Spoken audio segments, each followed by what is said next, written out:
waa dadaal badan tahay dhanka waxbarashada maalin walbana waxa aadaa goobaha waxbarashada wax marka akhrinaysid waxa laga yaabaa page dhan inaad akhrisid kadib page-kaasi xogta ku qoran maanta dhan marka akhrinaysid waxa laga yaabaa inaysan maskaxdaada galin halkee wax ka qalday fiidiyogan waxaan kula wadaagi doonaa qababka ugu fudud ee wax loo barto ee maskaxdaaduna xog ku gali karto dadka qaar waxay dhahaan 7 qaab baa jirta dadka qaarna waxay dhahaan 4 qaab fiidiyogan waxaan ku koobi doonaa 4 qaab ee ugu fudud ee wax lagu barto fiidiyogan ugu talagalin ardayda oo kaliya waxaan kale ugu talagalay waalidiinta awlaad haysata si awlaadaasi ay u noqdaan kuwo horumar ka gaara waxbarashadooda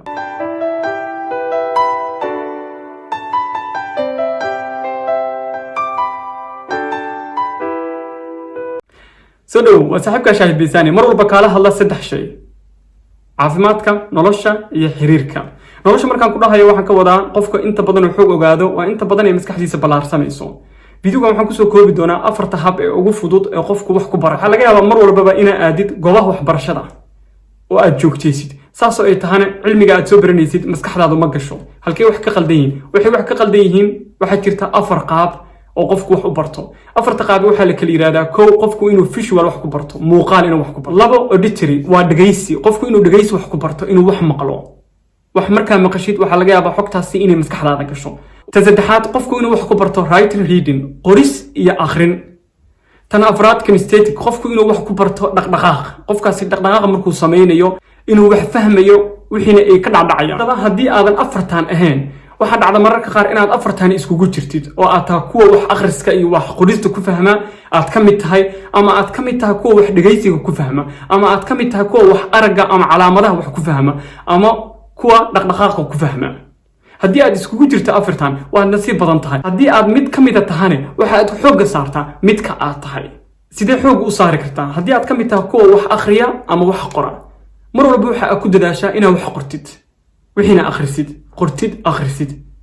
hadii aad ka mid tahay kuwa wax dhageysta iskuulka marka aad joogtid waxa ku dadaashaa xataa macalinka markuu soo galo inaad recording ka saaratid kadib hadhow guriga marka aad tagtid dib saa ugu dhageysatid wixii macnaha macalinka maantan uu ka hadii aad ka mid tahay kuwa muuqaalka wax ku fahma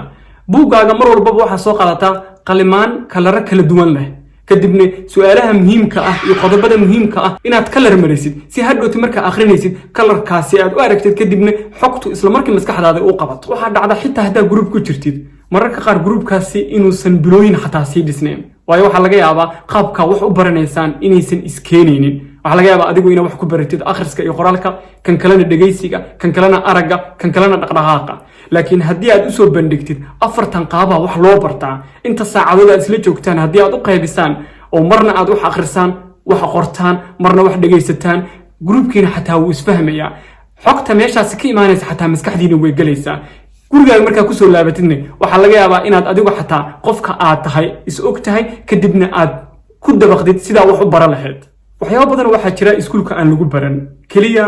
adiga laga raba inaad raadisid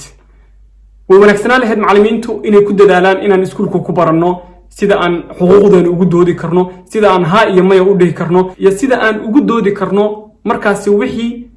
na dhibaya waxa dhacda mararka qaar adoon qalad gelin oo iskuulka dhiganaya in macalinku hadii aad arday tahay ilmo yar tahay inuu iska kala canqaabo